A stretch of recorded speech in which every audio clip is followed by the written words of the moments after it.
John 1:14. The Word became flesh and made his dwelling among us. Loaded, pregnant with meaning. The Word was born into the world as human. Why did Christmas have to happen? Ba't ba kinailangan pa talaga ng Pasko? Ng pagsilang ng anak ng Diyos? The need for Christmas. Panginoon, salamat po sa diwa ng Pasko. Sa mahalagang kahulugan nito sa aming spiritual life. Nawa, patuloy niyo kaming bigyan ng liwanag para lalo pang lumalim, lumawak at tumaas ang pagkaunawa namin sa kahulugan ng mga pagdiriwang na ito. Be our speaker, our teacher. In the name of your Son, Jesus, we pray with thanksgiving. John 1:1-14 is a theological foundation for Christmas. It's out of the box, revolutionary, even explosive. Sanay na tayo na nababasa, nadidinig ang John chapter 1, kaya wala nang shock value. Pero kung tayo ay first century hearers, tayo ang mga unang generation na nakarinig, nakabasa ng ganito mga katuruan, napakalaki ng shock value. Pag tinignan natin yung konteksto, kalagayan ng paniniwala, ng mga kaugalian, ng mga tao nung panahon na ito'y unang narinig. John 1:1-3, In the beginning was the Word, and the Word was with God, and the Word was God. He was with God in the beginning. Through Him, all things were made. Without Him, nothing was made that has been made. It sounds so simple, lalong-lalo kung sanay na tayong marinig ito paulit-ulit. Pero tulad ng ating sinabi, sa unang nakarinig nito, kagulagulantang ang mensaheng ito.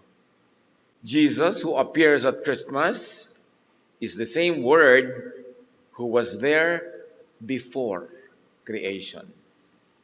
Imagine yourself in a Jewish community steeped in tradition, very sure of your traditions, then hearing this. Jesus who comes out of nowhere, questionable pa nga ang kanyang beginning. Even Joseph doubted about the beginnings and origins of Jesus. Pagkatapos sasabihin sa iyo, ang lahat-lahat ay nilikha sa pamamagitan niya at siya'y nandun nang mula pa ang simula at siya ang Diyos na nagsakatawang tao. Blasphemy ang sasabihin mo rito kung ikaw ay sanay sa tradisyon. The word is logos sa Greek, meaning the ordering intelligence of the universe. The ordering intelligence behind all things. The ordering intelligence that holds all things together. And Colossians 1:17 will echo this. He is before all things, and in Him all things hold together. In this statement, in Him all things hold together, you can already imagine and you can really read a lot of quantum physics in it, if you like to look at it from that lens. What holds all things together? Light. And Jesus is light. The Word is God's will and wisdom, expressed and revealed in and through Jesus. Imagine the immense truth of God, of God's power, wisdom, becoming a person. Can you imagine the concentration of energy, of power in a person? The entire cosmos and beyond it contained in Jesus. If you want to see what the mind, the heart, and intention of God look like in human form, look at Jesus' heart and mind. Understand the essence of Jesus or Jesusness, because it is the revelation of who our divine Maker is all about. John 1 is very unorthodox. It is a spiritual challenge to the then dominant religious claims. Dumating si Jesus hindi para makiayon, hindi para purihin ang sistemang umiiral ng panahon na yon, kundi upang salungatin at buwagin ang halos lahat ng kanilang paniniwala tungkol sa may likha. Kaya nga pinatay Kaya nga tinanggihan John relocates the center of God identity away from the temple, away from tradition, to Jesus, a person. Sobrang kagimbal-gimbal. The Word or Jesus created everything. It's a shocker. Kaya sabi ng mga tao, di ba kilala natin mga kapatid niya? Di ba si Maria yung nanay niyan? But sino yan? Ano yan? Para magsabi ng ganyang mga bagay. Yun ang pagkakakilala nila. Shocker yun na malaman nilang, siya ang lahat-lahat? Siya ang anak ng Diyos? Siya ang nandiyan pa? Before Abraham, before Moses? Talagang hindi sila basta-basta maniniwala, lalo't kung hindi bukas ang kanilang isip. Nasanay na lang kasi tayo marinig yun, kaya wala nang shock value. John 1:4-5, in Him, meaning in Jesus, not in anyone else, was life. This is unsettling. In Him was life. And that life was the light of all mankind. Remember, not the light only of the Jews, but also of all mankind. Another revolutionary idea. To democratize heaven, to democratize God and access to God to all. Well, all along, these people believe that exclusive to them ang Diyos. The light shines in the darkness, and the darkness has not overcome it. Then enters another element of the Christmas story. Because Jesus is light, kaya nga may mga Christmas light. But there is the other element, darkness. At para makilala yung light, kailangan ding ibunyag at kilalanin yung darkness. Because light came to defeat darkness. To bring light into the dark recesses of the human spirit. What darkness? Contrast agad Pag naging sensitive ka sa play of words with John, contrast agad light versus darkness. Then John 1:9-11, as we continue. The true light that gives light to everyone was coming into the world. He was in the world. In the cosmos, yan ang ginamit na word, yung world. The big general location, meaning all inhabitants, all of humanity, and all of creation, nandun na daw yung word. In other words, Jesusness, the Spirit of Jesus, the Word, pre-existed before the person Jesus was born. In another form, in another format, but now transformed into a human being and born into the world. To be specific, born into the town of Bethlehem, into a manger, into a very local situation. And though the world was made through Him, the world did not recognize Him. He came to that which was His own, at itong His own na ito, presented in Greek, means local, home, people, kababayan, kin or kalahi, community. So we're talking about two locations here.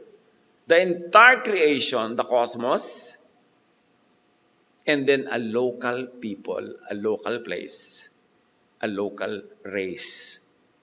Yun yung movement ng presence nitong word. So, He was in the world, in all of creation, but when He went to His local world, and in this case, Israel, His own did not receive Him.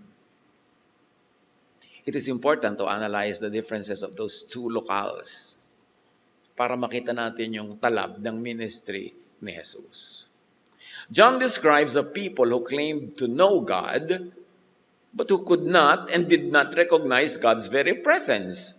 John exposes religious blindness. Kaya explosive tong John 1 In the most direct terms. Walang paligoy-ligoy. Diniretso niya, the world was dark, the people were in darkness, And Jesus comes to bring light to a darkened world. A darkened cosmos and a darkened local barangay and a local lahi. Dalawang level of localities. The Word, yet to be called Jesus, was coming for the world in general, the cosmos, and Israel in particular, his own, so-called in the Bible, especially at the early period of his ministry. I like to emphasize early period because very soon, Jesus would clearly expand the scope of his ministry to the world at large, not only to the vicinity of Israel. In fact, what qualities applied earlier on Jesus? He was called born King of the Jews. So akala mo, dun lang siya. A prophet is not accepted in his own home. Yan ang sinabi. He was sent only to the lost sheep of Israel. All of this are in verses that are very clear to us. So the scope was clearly broadened soon enough. Kaya sabi ni Jesus bigla, I have sheep that are not of this fold. Ibig sabihin, hindi ito kasama sa inyo. You will be my witnesses to the ends of the earth. So in-expand yung barangay to the world, to the ends of the earth. Go and make disciples of all nations. So if anybody has any notion that Jesus was exclusive to Israel, no, Jesus said, bring my preaching to all the world. To Judea, Samaria, to the ends of the earth. Sa simula lang siya clear about the people who were in darkness because he referred to Judah and Samaria. And then, very clearly, the ministry of Jesus was for the world. As John 3:16 says, for God so loved the world that he gave his only Son, that whoever believes in him will not perish, but have eternal life. Yun ang universal effect ng ministry ni Jesus. It began as local and then very clearly revealed as universal. John 1:12-13, yet to all who did receive him, to those who believed in his name, he gave the right to become children of God. Children born not of natural descent, nor of human decision or a husband's will, but born of God. Another explosive revolutionary teaching. Now, to become a child of God, everybody thought that you had to be Jewish, you had to be Israelite, the chosen race, the favorite of God. But now John says, anyone who believes him becomes a child of God. Malaking pagbubukasyon nung pinto na dati exclusive. Despite the reign of darkness, may mga nanalig at tumanggap sa essence of the word, sa Jesus yet to be born. Sa word, sa idea, which we call Jesusness. In fact, the wise men, yung starring sa Belen scene, naniwala na sila, hindi pa nga sinisilang eh. Ibig sabihin, there were people who believed in the Word even before the Word became flesh. Kaya nung batid nila na isinilang na, nagpunta sila para magbigay galang to worship. Pero naniwala na sila bago pa man yung Word ay naging taong Jesus. Anong pinaniwalaan nila? Hindi yung taong Jesus, kundi yung Jesusness, the idea behind the taong Jesus. Yung Jesusness, naging Jesus lang. Yung idea, yung kumbaga yung vapor, naging solid. Pero pareho pa rin yun. Pero dati na, nandun na. Hindi lang nung isilang bilang tao. At marami nang naniwala noon pa man. Outside of the boundaries of Israel and outside of the doctrines of the temple. Anyone who receives him is given a new identity and belonging that comes from God, not from ancestry, not from Israeliteness. Panibago na naman paglabas ito sa mga boundary at kahon. Kasi yun na ngayon ang ticket mo para ka maging anak ng Diyos. Manalig ka. Binibigyan ka ng bagong identity as child of God. This is shocker again. Actually, John disenfranchises ethnic Jewish privilege. Clearly. Jesus would even say this in his first public sermon. Luke 4:24-27. There were many widows in Israel in Elijah's time, and this is Jesus preaching. Yet Elijah was not sent to any of them, but a widow in Sarephath in Sidon. And there were many lepers in Israel in the time of Elisha, yet not one of them was cleansed, only Naaman the Syrian. The point is, as Jesus stated it himself, God bypassed Israelite widows and blessed a Gentile woman. God bypassed Israelite lepers and helped a Gentile soldier. God healed a Gentile soldier. Read between the lines, or actually read the actual lines. Israel was not the exclusive recipient of God's favor. Shocker na naman. Kaya sabi ko, shocker yung John 1 in all its related teachings. Christmas is shocking. Sanay lang tayo kasi na-beautify, na naging candy, na colorized, na glamorized. Pero yung unang dating nito, revolution to. God blesses Gentiles. God blessed everyone who believed in and lived the timeless essence of the Word, which we now call Jesus-ness. The essence, the spirit, the teaching, the character of Jesus. Hindi naman iba yung Jesus-ness kay Jesus. Derivative lang yun. Yun yung mas spiritual, mas neutral and universal personhood of Jesus. Now, the audience understood the message of Jesus very clearly. Luke 4:28-29, all the people in the synagogue were furious. Galit. First public message to ni Jesus, recorded at least. So what did the people do upon hearing this? They got up, drove him out of town, and tried to throw him off the cliff. Unang sermon pa lang ni Jesus, papatayin na nila baby pa nga, papatayin na di ba? Sinugod na nga yung Bethlehem para patayin na yan. Kasi ayaw nila ng katotohanan na dala ni Jesus. Na ang pag-ibig ng Diyos ay para sa lahat. Na ang anak ng Diyos ay sino mang mananalig kay Jesus o dun sa idea of Jesus-ness before Jesus-ness became a person Jesus. Gusto nila exclusive sa kanila Kaya gusto nilang patayin. Their solution, kill Jesus. Therefore, kill the idea agad. This is Jesus' first recorded public theological message.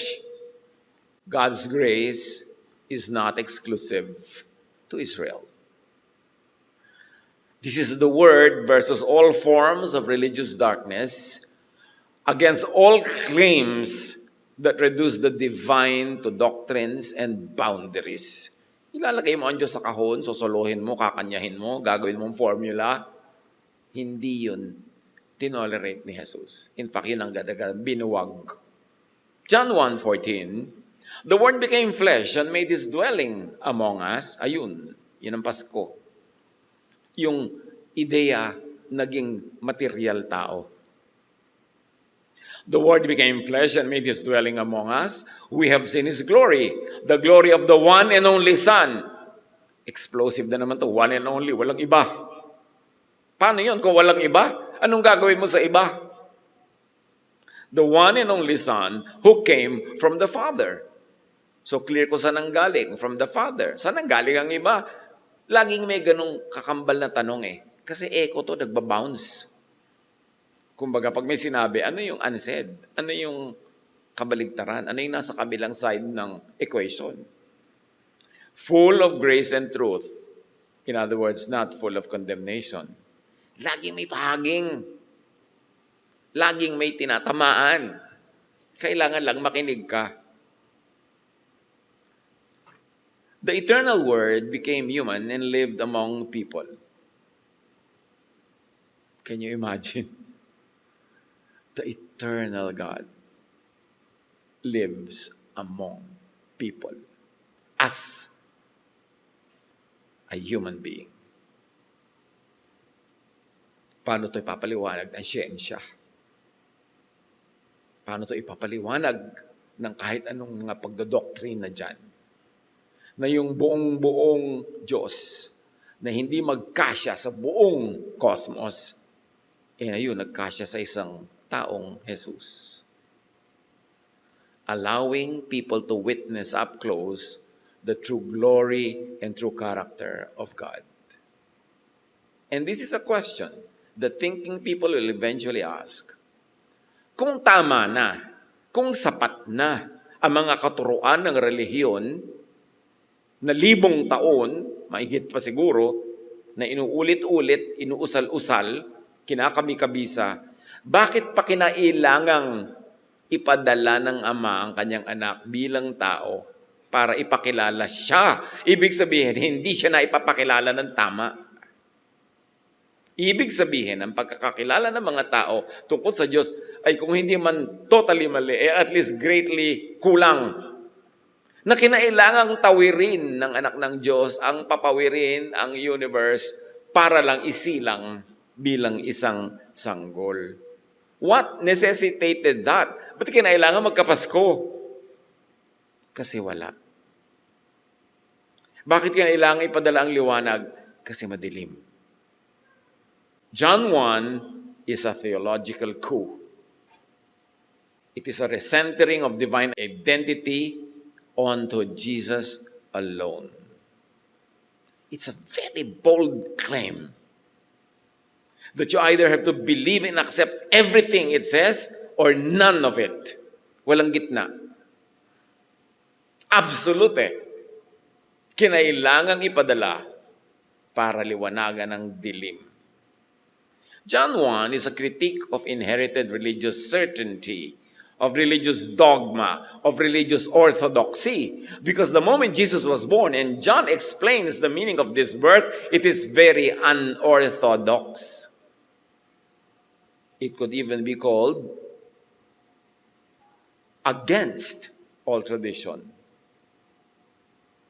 It could even be called demonic, which many religious leaders of his time called Jesus as demonic. And John 1 reveals is a declaration that the true God has been present all along, albeit unrecognized. Kaya lang, nandyan nga, pero hindi naman nakilala. Kaya kinailangan magpalit ng format as a person who can speak, who can teach, who can exemplify the high and noble ideas of God, of love, para lang makilala. Kasi hindi sapat at hindi na ipakilala ng relihiyon. Kasi kung naipakilala na pala, anong gagawin ng Diyos? Repetitious, redundant, ipapanganak pa. Hindi siya nakilala by the very people who claimed exclusive ownership of Him. John 1:1-4 is a Jesusness reset. It is a super pasabog. Yan ang Pasko. Light. Liwanag. Sobra tayong na-desensitize sa shock value ng Pasko. Madaling malimutan the attempt to kill Jesus habang infant pa lang and to the murder of the innocents. Pagka kumukuti-kutita pa mga ilaw Pasko at naamoy mo ang hamon. Madaling makalimutan pag nakikita mo yung mga kintab-kintab na mga regalo at nagbibilang ka ng 13th month pay. Kaya dapat ibalik yung Christmas kay Christ. Kailangan natin maintindihan, ano ba to? Why all the fuss? Tapos yung iba kukontrahin pa ang pag-celebrate ng Pasko. You are celebrating the idea that the divine became human.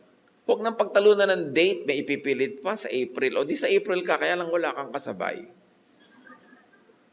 Ano ba yun? Hindi naman yung date ang issue dito. Hindi yung puno, hindi yung parol. Yung theology behind it. Dapat puntahan yun. Christmas needed to happen because darkness ruled the world. Kaya nga ang number 1 nating symbol, parol eh. Ang ganda-ganda nga sa Pilipinas ang symbol ng Pasko, parol. Hindi naman puno, hindi naman regalo, parol. Kasi liwanag, bituin, tala, na siya namang talagang lumabas nung isinilang si Jesus. I have come into the world as light, so no one who believes in me should remain in darkness, sabi ni Jesus. John 12:46. Gaano karami na nagsasabing naniniwala sila kay Jesus are still in darkness. Not about yung mga bisyo, not about those moral issues, darkness about who God is, what God really is, and what God really wants. Recognize darkness and get out of it. Yan ang Pasko mo. Recognize the darkness of the world. Recognize your own personal darkness and get it out of your system. Yun ang pamasko mo sa iyong sarili. Kasi ang dami-dami, Christian ang tawag sa kanila, alam pa kung kailan na born again, alam ko kailan na baptize, alam ko kailan na ganito, na ganon. Pero tignan mo, walang-walang Jesusness sa buhay. Christmas needed to happen because the dark tyrant had to be exposed and dethroned. Merong kailangan kilalanin na kalaban at kailangan yung pababain sa kanyang kinukubkob na trono na hindi naman kanya. Jesus says, now, the ruler of this world will be thrown out. Merong ruler of this world. Kailangang kilalanin at kailangang hindi payagang patuloy na mamayagpag. Recognize, expose, and expel the dark ruler of this world. Christmas needed to happen because the people needed truth and freedom. You will know the truth, and the truth will set you free. Jesus is truth. When you know Jesus, you will be set free. In other words, without and before Jesus, you are not free. No one is free. Anong klaseng freedom yun? Siyempre, hindi naman yun political. Hindi lang yun ethical. Hindi lang yun sectarian kind of freedom. It is a spiritual freedom to be like the divine, as you were made after receiving Jesus. Yan ang talagang pamasko, freedom. Bigay ka ng bigay ng pamasko sa mga tao around you, ang unahin mo, bigyan mo sila ng freedom. Huwag mo sila kontrolin. Siyempre, yung mga bata, iba yun, formative, tinuturuan mo. Pero dumadating ang point na unti-unti mo binibigyan ng mga tao ng freedom to be themselves, not to be a carbon copy of yourself. The dark ruler is thrown out when light exposes lies, when people see clearly, and when truth breaks bondage. Ang tunay na tumanggap na ng regalo ng Pasko ay hindi na alipin. Hindi nabubuhay sa takot. Hindi nabubuhay according to rules sa takot siya ma-break. Mayroong certain freedom that is enjoyed. Although, of course, you still observe decent demeanor and you still observe decent human and civilized rules. Pero hindi ibig sabihin na lagi kang, pag nagkamali, takot na takot, lagi kang nangangamba, lagi kang guilty, at pinapagilty mo rin ang lahat ng tao. Dahil hindi yun freedom. You are the light of the world. Let your light shine before others. Jesus locates light right in and within believers. Can you imagine what this means? Jesus says, you are the light of the world. Huwag kang nakaasa kung kani-kanino, kung saan-saan, sa mga institusyon, dahil binigyan ka ng Ama sa pamamagitan ni Jesus ng direct access to the light. Pwede kang magliwanag sa kalooban at ito'y mag-emanate from the kalooban to labas, sa loob at labas. Pero napakahalagang maunawa kung paano nangyayari yon. Hindi ka dapat lagi nakaasa sa iba. Ang bawat isa ngayon ay may direct access to the divine. Heaven was democratized. Hindi ka nadadaan sa most holy place, holy of holies. Hindi ka nadadaan kung kani-kanino mga pinto-pinto. Dahil sabi ni Jesus, I am the way. Pero ganun ba nangyayari? Marami mga tao, pag nagiging religyoso, lalong nadadagdagan ng mga kadena. Lalong dumadagdagan ng mga nakasarang pinto na kahirap buksan. Kutakot-takot na panghihimo, pakiusap at pagluha ang gagawin mo para ka magtangkang pagbuksan. But heaven is wide open through Jesus. Yung ganito mga realization ang dapat pinagbubulay-bulayan natin. Huwag tayong mabingi sa ingay, mabulag sa mga kutitap ng season na ito, kailangan may pagbubulay-bulay, pag-iisip-isip. Ano pa talaga to? Know the truth, meaning Jesus, and be free from the liar. So watch for agents of darkness and falsehood because they are all around. Importanteng maging mapanuri. I am the light of the world, sabi ni Jesus. Find that Christmas light inside you and let it shine. Develop personal spirituality. Yung magde-devotion ka lang, meron ka pang manual talaga. Hindi ka pa pwedeng manahimik, magbulay-bulay, makipag-usap sa Espiritu ng Diyos. Kailangan, read this verse, memorize this line. Ito ang action na dapat mong gawin. Parang manual. Hindi yun masama, ha? Pero hindi ba pwedeng makagawa ng sariling pakikipagniig sa may kapal? Diretso. In your terms, in your language, in your time. Find that Christmas light inside you and let it shine. Find that kingdom inside you and share it with the world. Paano lumalaganap ang kingdom of God? Pag yung Espiritu ni Jesus ay nananahan sa mas parami ng paraming mga tao. Hindi pag dumadami ang official membership ng isang relihiyon,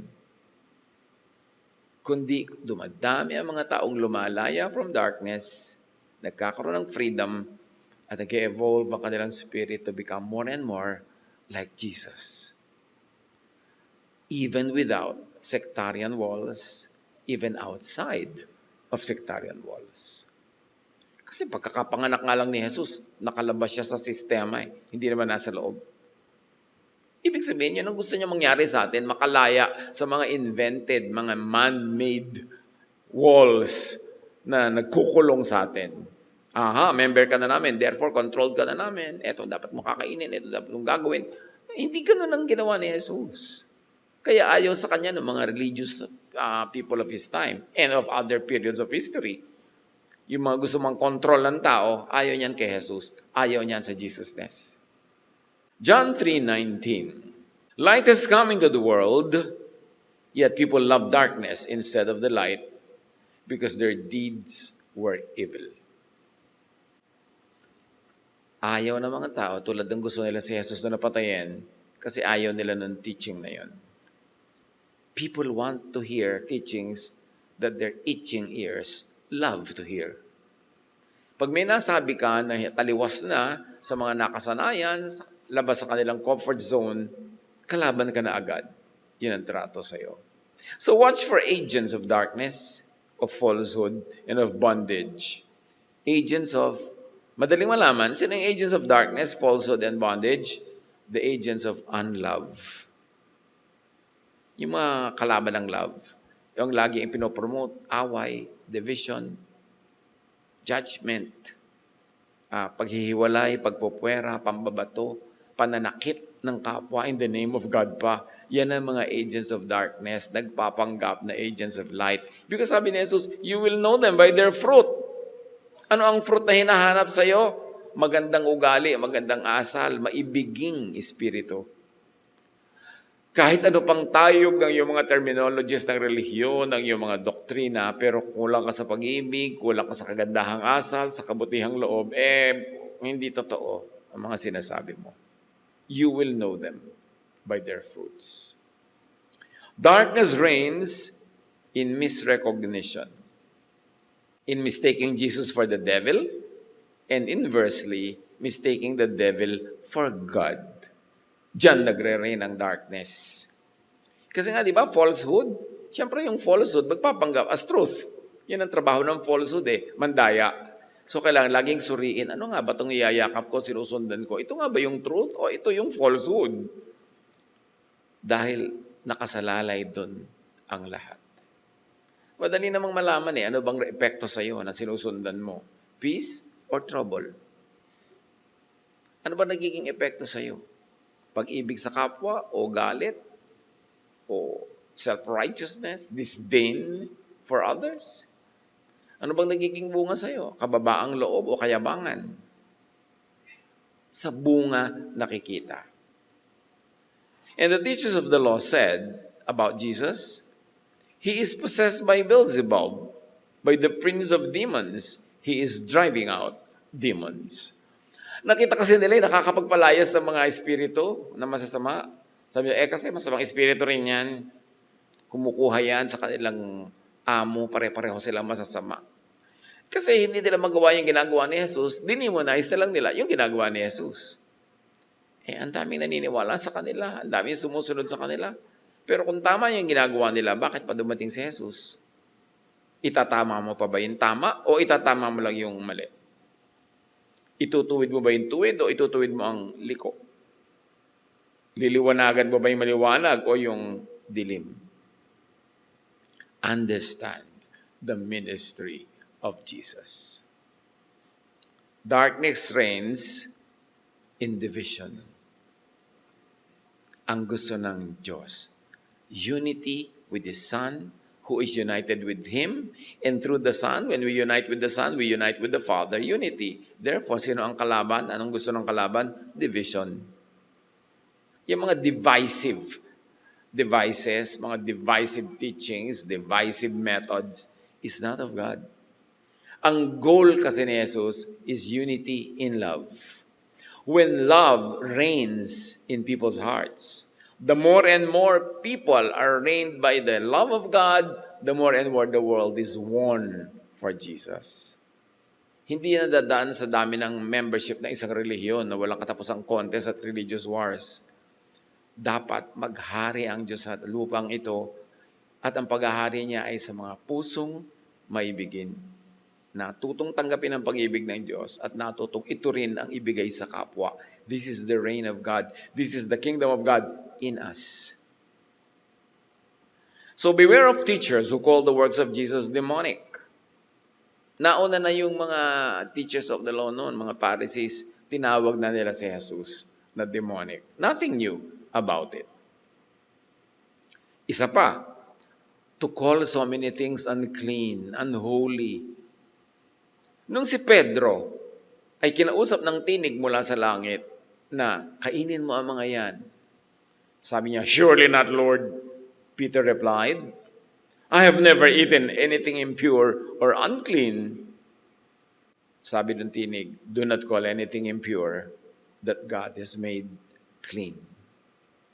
In other words, impure yan sa inyong religious teachings. I'm telling you, it's clean. Eat it. So, ang laki ng pagkakaiba na itinuturo ng Ama sa langit at itinuturo ng mga ama-amahan dito sa lupa. It's an issue of unclean versus clean. It's a major theological shift. Kaya si Jesus, sabi niya, it's not important what gets into the mouth, but what gets out of it. Ang busi-busisi nyo kung anong pwede nyo kainin at hindi. Pero ang mga lumalabas na salita sa inyong mga bibig, ang dudumi, ang sasama, full of hatred, self-praise, full of selfishness and bitterness. So ganoon, ang atupagin ninyo ay yung mga salitang lumalabas sa inyong bibig kaysa pagkain pumapasok dito dahil lalabas din yan sa ibang bahagi na inyong katawan. Major shift yon. Kasi among the Jews, napaka-major issue ang pagkain. Anong pwede kainin, anong hindi pwede kainin. Tapos sabi ni Jesus, it's not important what gets into the mouth, but what gets out of it. So tell me, dumating ba si Jesus para sang-ayunan at palakpakan niya ang sistema ng panahon niya o para ito salungatin at ituwid? The light shines in the darkness and the darkness has not understood it. Hindi na unawaan. Darkness does not understand light or Jesus or the Word. So, madaling malaman agad kung nasa darkness, ba't ba hindi mo maintindihan ang simpleng-simpleng idea ni Jesus? At ipinipilit mo yung mga idea ng mga Pharisees. Bakit hindi mo tanggapin yung kay Jesus? Siya naman yung anak ng Diyos. Siya yung Savior. Siya yung kinikilala nating Lord. Bakit pag may contest between what Jesus says and what the Pharisees say, nando ka na naman sa mga Pharisees. Tapos sasabihin mo, follower ka. Panay Merry Christmas mo dyan. He was in the world, but the world did not recognize Him. Temples existed, yet presence was unseen. 5 beses nagdadasal maghapon. Pumupunta pa sa templo. Tapos sabi ni Jesus, you want to pray? Go to your room. Hindi naman niya sinabing go to the temple. Go to your room. Close the door. Pinasara pa. Para hindi ka masilip ng mga nag-check kung ano pinagpe-pray mo, paano ka mag-pray, etc., etc. And pray to your Father in secret. Gaano karaming tumutupad dito sa utas ni Jesus? Pray to your Father in secret. Tapos magpe-pray, talagang nakabuyang-yang sa mga plaza ng bayan, sa mga kung ano-anong mga pagkalalaking mga venue. Iyan ba sabi ni Jesus or not? Come on, simpleng-simple lang naman eh. Hindi masama yung mga prayer na yun, ha? At hindi natin binamasama. Pero dapat yon balance by or at least pinangingibabawa ng personal, private prayer in obedience to Jesus. Kasi pag personal yung prayer mo, doon kayo nagkakanda pagniig ng Diyos. Nagiging very personal yung correspondence. Hindi yung a-attend ka ng prayer, tapos nakalista na sa bulletin board, lahat ay ipagpe-pray nyo. Yung may nag-decide, ito ipagpe-pray natin, ganito, ganyan, ganyan, ganyan. Pagka may mga public events, sabi ko, yung prayer leader, 3 minutes ka, 3 minutes kayo, kailangan ganito, ganon. Scripted lahat. Nothing wrong with it if spirit-led yung nagawa ng script. Pero still, hindi pa rin yun ang turo ni Jesus. Hindi masamang gawin, tulad ng hindi naman nagturo si Jesus na maggisa ka, pero nagigisa ka, hindi naman yun masama. Pero huwag mong mamimiss yung tunay na turo niya. Doon ka mag-focus din, lalo na. Kasi may nagaganap na maraming himala pag nakikipagniig ka sa Diyos personally. Without performance, without pa-impress, or without pa-sacrifice. He came to His own, but His own did not receive Him. Let's clarify. To what land or people Jesus was first and specifically sent? Sabi niya, I was sent only to the lost sheep of the house of Israel. Luke 13:34, Jerusalem, Jerusalem, how often I wanted to gather your children as a hen gathers her chicks, but you were not willing. This is Jesus speaking of Judah and Israel as His own household rejecting Him. So ito yung sinasabi nating barangay, yung mayroong universe at may barangay. Talaga ang unang tinuko yung barangay ng Israel and Judah. Isaiah 9:2, again referring to the same people, the people walking in darkness have seen a great light. Those living in the land of deep darkness, on them a light has shined. Isaiah the prophet calling the land a land of deep darkness. Kaya doon ipinadala si Jesus kasi doon dark talaga. Pero hindi lang doon dahil in-expand nga later. So here is a clear reference to Israel and to Judah, the primary object of Jesus' mission. Jesus was sent to set free those who were bound in darkness. Jesus Himself makes an early distinction. Sabi niya, do not go among the Gentiles or enter any town of the Samaritans, not because God doesn't love them. Sabi, go rather to the lost sheep of the house of Israel, kasi sila yung nasa land of darkness, according to Isaiah. Unahin sila. Kailangan silang mapalaya sa lahat ng nakatali at nakagapos at nagkukulong sa kanila. In time, Jesus would broaden and clarify the scope of His ministry, the whole world. So hindi yun nanatiling laging exclusive. You will receive power when the Holy Spirit comes on you, sabi niya sa mga disciples, and you will be my witnesses in Jerusalem, in all Judea, and in Samaria. Okay, na-check na yung dating original intent. And to the ends of the earth. Salamat na lang, nakasali tayo bigla. Dahil kasali naman from the beginning. For God so loved the world that He sent His only Son. Darkness reigns when tradition cannot produce new life. Imagine, Israel was so steeped in tradition, rich in tradition, and what necessitated the coming of the Son of God as flesh? Because this tradition does not produce new life. Jesus comes as life because they were dead. Darkness reigns because humanity has lost its true reference point. And the true reference point is God or God's essence, which is love. And religiosity has lost its center point of love, and it went into legality, into ethnocentrism instead of loving humanity. Religious systems existed, but true light was absent. That's why Jesus had to come as light. Christmas becomes necessary because the world cannot self-heal. Because the world cannot be healed by usual religiosity. It had to be revolutionized, brought out of the box. Kaya pasabog ang Pasko. The Most High reclaims creation and humanity through the birth of Jesus. John 1:5, the light shines in the darkness, and darkness has not overcome it. As it had overcome everything else before Jesus, now darkness does not overcome the light of Jesus. John 1:14, the Word became flesh and made his dwelling among us to reveal what religion cannot fix. Kasi if religion can fix everything, why bother the Son of God to be born and to even die? The divine now dwells among peoples. Can you imagine the divine that fills all of creation now living among people? And not only living among people, because the doctrine of this incarnation will even be developed by Paul and by the other writings of other leaders later, that it would be very clear that now the divine does not only live among people, has not only pitched his tent among the community, but has also lived inside the hearts of true believers. To the point that Paul would dare to say, you are now the temple of the living God, replacing the stone temple. Because now, you are the temple of the living God. So can you imagine how revolutionary this is? What will you say if you were the administrator of the temple? Ha? Lumipat na? Sa bawat isang mananampalataya, ang tahanan ng Diyos. Paano na yung bato?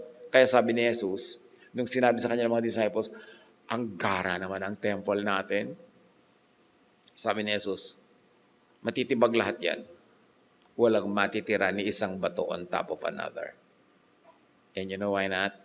Because God is making the heart of believers His temple. Kaya sabi ni Jesus, pray alone. Kasi daig pa niya na nag-pray ka sa temple. Kasi ang puso ng mananampalataya na ang temple. Kaya revolutionary talaga. Very important to understand. The light gives a new way for people to becoming children of God. Dati, to be a child of God, you have to be biologically born to Israel. Yan ang paniniwala nila. Pero sa John 1:12, to all who received Him, He gave the right to become children of God. This is identity through grace and truth, not through racial or family lineage, not through religious formula or church membership.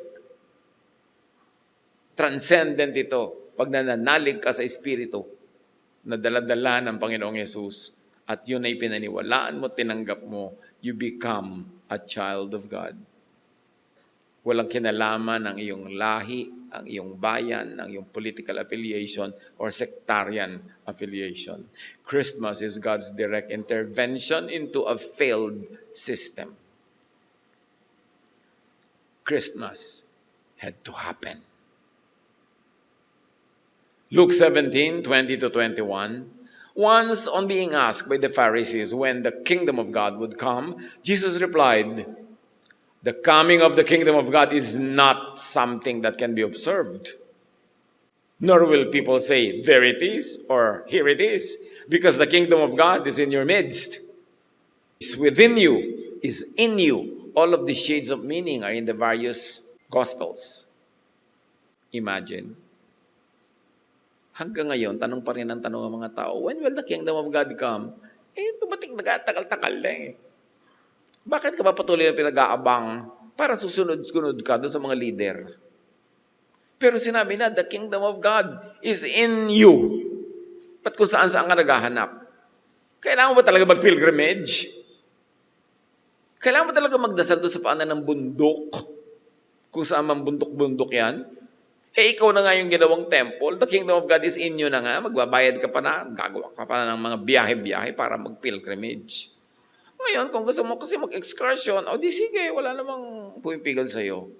Pero hindi ko kailangan magpunta sa anumang specific lugar para magdasal. Because the temple was democratized, even brought into you. It's not where out there Christmas moved the kingdom of God into the world at large, then into the community of believers, then into the human hearts, into people through the incarnation and ministry of Jesus. Iba-ibang level, degrees ng presensya ng Panginoon. The true light entered the human condition, enabling an inner birth and internalizing the kingdom. Kaya sa ating mga pagsasayaw, which are very outward, masyadong sensual, sound, light, amoy, lasa, lahat, dapat malampasan natin yon sa pagbubulay-bulay para marating natin yung heart of the gospel. The reason for Christmas. The Word became flesh. The divine presence relocates right into human life. Grabing relocation yun, From a faraway heaven and from a distant temple na hindi ka pwedeng pumasok sa mga maraming mga bahagi nun, hanggang labas ka lang, right into your heart. Dapat talaga ipagdiwang. This is big. The kingdom is accessed through an inner birth produced by Jesus' revelation. Kaliwanagan na dinadala ni Jesus. The kingdom is accessed through being born again, an inner change, a change of your spirit, a change of your configuration, and if you like to go quantum, a change of your frequency, a change of your wave, a change of your energy, that you enter the portal into the divine circle. The Father, the Son, and now kasali ka. Can you imagine that? Jesus redefines and defines kingdom as spiritual and internal, as communal, not national. It is internal. Jesus' birth enables a divine presence to live in you. Kaya kami eternal life. Because when you accept the Lord and you believe in Him, the Spirit of the Divine becomes one with your spirit. Pag namatay ka, yung life ng Divine na magdadala sa iyo sa life, hindi mo kayang kaladkarin yung life ng Divine to death. You have become one with Jesus na. Paano ka pa mamamatay? Ang sarap isipin, nakakabigay ng peace na pag nakasa Panginoon ka, hindi ka mamamatay. Kasi you have become one with Jesus. Alam nga namang patayin mo rin siya para madala mo siya sa kamatayan. No, ikaw ang dadali niya sa buhay. In fact, may buhay ka na agad the moment that you let Jesus into your heart. Siyempre, maraming level yung ibig sabihin ang to let Jesus into your life. But whatever level you're in, ang mahalaga, si Jesus ba'y pininiwalaan mo? Nasa puso mo ba? Then, tanggalin mo na sa agenda mo yung fear of death. Walang death. Eternal life. Siyempre, tatakutin ka lagi ng relihiyon na meron na naman para mag-ambag-ambag ka, mag-donate, magsunod-sunura ka na naman para ka makontrol. But sabi ni Jesus, fear not. I have overcome death. The Spirit will be in you. Can you imagine this? The Spirit in you? Dati sila, yung divine nasa temple lang, malayo, hindi ka pwede lumapit. Pero, the Spirit is in you. You in me and I in you, sabi ni Jesus. Pag nananalig ka sa akin, ikaw ay nasa akin at ako'y nasa iyo. And hindi lang yon. We, the Father and the Son, will come and make our home with them, with the believers. So kung merong Father, merong Son, pumasok ka doon sa circle na yon through the love of Jesus. Kasali ka na sa eternal circle. Anak ka na ng Diyos. Pamilya ka na ng Diyos. Paano ka patatanggalin? Humans enter the divine circle. Yun ang Pasko. The secrets of the kingdom were transferred inwardly to Jesus' followers. May nagaganap na unseen, intangible, spiritual, pag tunay na naunawaan mo at tinanggap ang Panginoong Yesus. Kingdom moves inward through revelation, not through spectacle, not through ritual, not through formula. Kasi iba ko, mag-pray ka lang nito, eto, 1, 2, 3, gawin mo to, magiging anak na ng Diyos. No, when you truly understand the Spirit of Jesus and open your heart to the Spirit of Jesus and let the Spirit of Jesus reside in you, yun ang kingdom in you. The Spirit emerges from within the believer through Jesus' coming. And Jesus says, living water flows from within them. Kaya sabi niya doon sa babaeng umiigib, balik-balik ka dito, mauuhaw ka na ulit. Pero pag tinanggap mo, yung dapat mong tanggapin, babalong sa iyo, mula sa iyong kalooban ang buhay na tubig. At hindi ka nakakailangang umigib pa forever. Because living waters will dwell in you. Tahimik na katotohanan eh. Pero ang lakas ng dating pagdinibdib. God rides His reign in hearts and minds. Not on tablets of stone, not on paper, not on statements of belief na nakakwadro sa dingding. God writes His own law in the hearts of people. And that law is the law of love.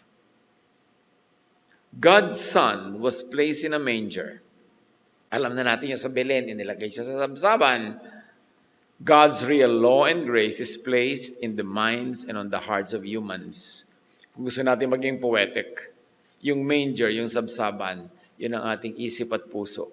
Kung paano inilagay ang sanggol na Jesus sa sabsaban, doon dapat ilagay ang spirito, katuruan, pag-ibig ni Jesus dito sa ating puso at isip na siyang tunay na sabsaban na tatanggap kay Jesus. Pag kahit sa poetry mo daanin yung katuruan, napakaganda eh. Christmas needed to happen. Make Christmas happen in your own life.